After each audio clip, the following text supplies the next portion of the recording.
I live in South Central. This is South Central. Liquor stores, fast food, vacant lots. So the city planners, they get together and they figure they're going to change the name South Central to make it represent something else.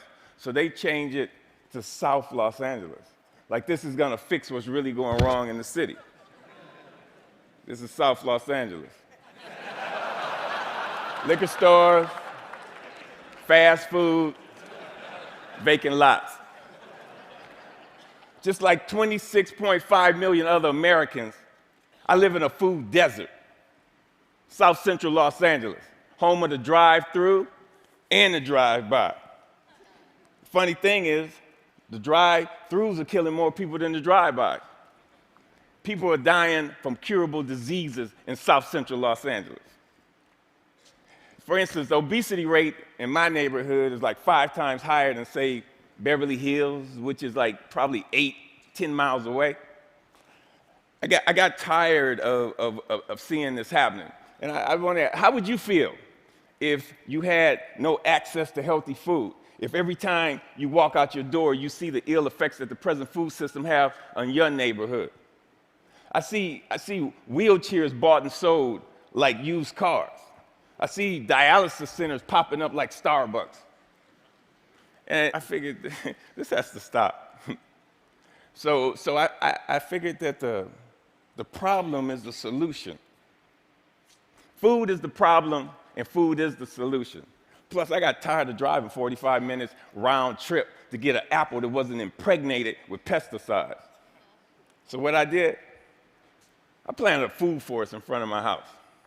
It's on a strip of land that we call a parkway. It's like 150 feet by like 10 feet. The thing is, it's owned by the city, but you have to maintain it. So I'm like, cool. I can do whatever the hell I want. Since it's my responsibility and I got to maintain it, and this is how I decided to maintain it. So me and my group, LA Green Grounds, we got together and we started planting my food forest, fruit trees, the whole nine, for vegetables. What we do, we're a pay-it-forward kind of group, where it's composed of like gardeners from all walks of life from all over the city, and it's completely volunteer, and everything we do is free. And in the garden, it was beautiful. And then somebody complained. The city came down on me, and basically gave me a citation saying that I had to remove my garden, which this citation would turn into a warrant. And I'm like, come on, really? A warrant for planting food on a piece of land that you could care less about? And I was like, cool, bring it. Because this time it wasn't coming out. So LA Times got hold of it. Steve Lopez did a story on it and talked to the councilman. And one of the Green Grounds members, they put up a petition on change.org. And with 900 signatures, we were a success. We had a victory on our hands. My councilman even called and said how they endorse and love what we're doing. I mean, come on, why wouldn't they? LA leads the United States in vacant lots that the city actually owns. They own 26 square miles of vacant lots.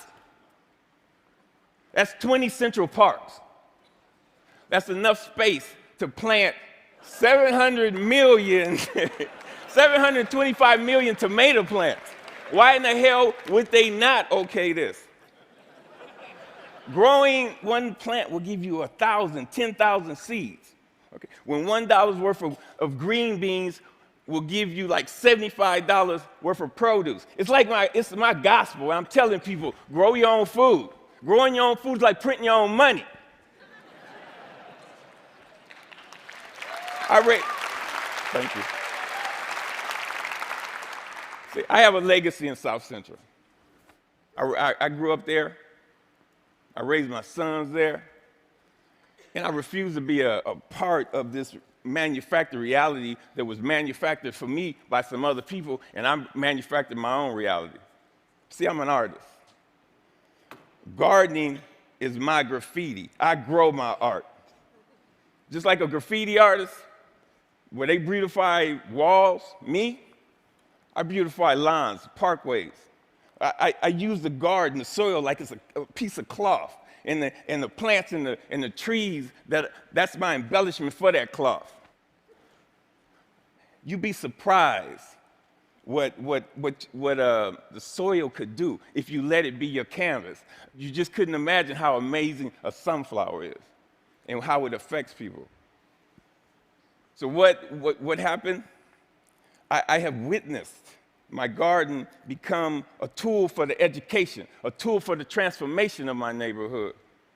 To change the community, you have to change the composition of the soil. We are the soil. You'd be surprised how kids are affected by this. Gardening is the most therapeutic and defiant act you can do, especially in the inner city. Plus, you get strawberries.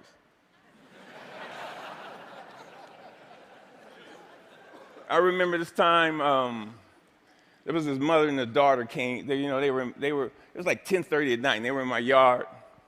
And I came out, and they looked so ashamed. And I'm like, man, it made me feel bad that they were there. And I told them, you don't have to do this like this.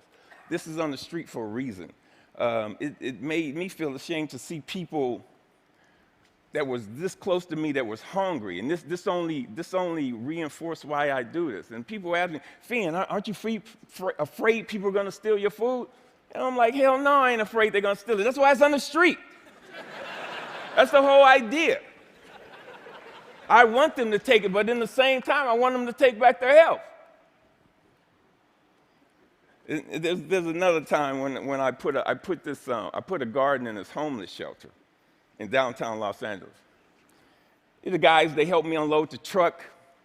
It was cool. And they just shared the stories about how this affected them and how they used to plant with their mother and their grandmother. And it was just cool to see how this changed them if it was only for that one moment.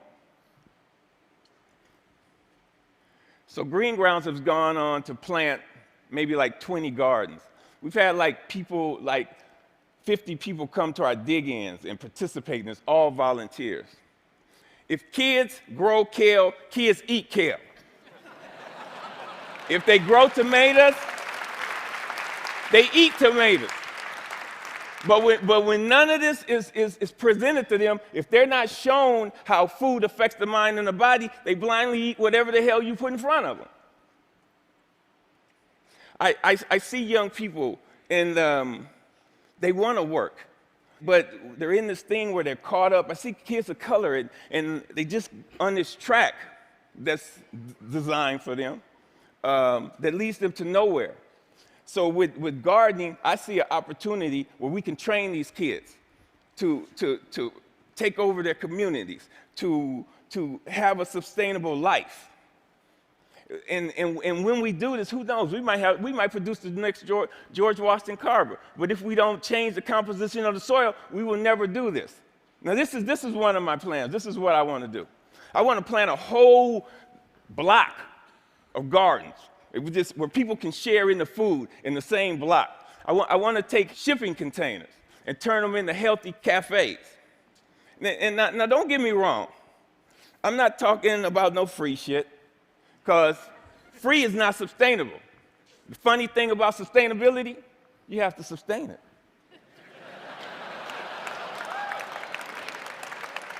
What I'm talking about is putting people to work and getting kids off the street and letting them know the joy, the pride, and the honor in growing your own food. Opening farmers markets. So what I want to do here, we got to make this sexy. So I want us all to become ecolutionary, renegades, gangsters, gangster gardeners. We got to we got to flip the script on what a gangster is. If you ain't a gardener, you ain't gangster. Get gangster with your shovel, okay? And let that be your weapon of choice. So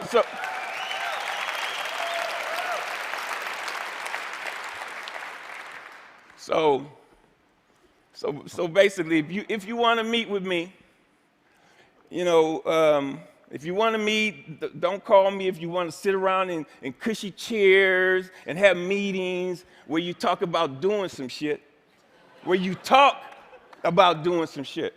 If you want to meet with me, come to the garden with your shovel so we can plant some shit. Peace. Thank you. Thank you. Thank you. Thank you.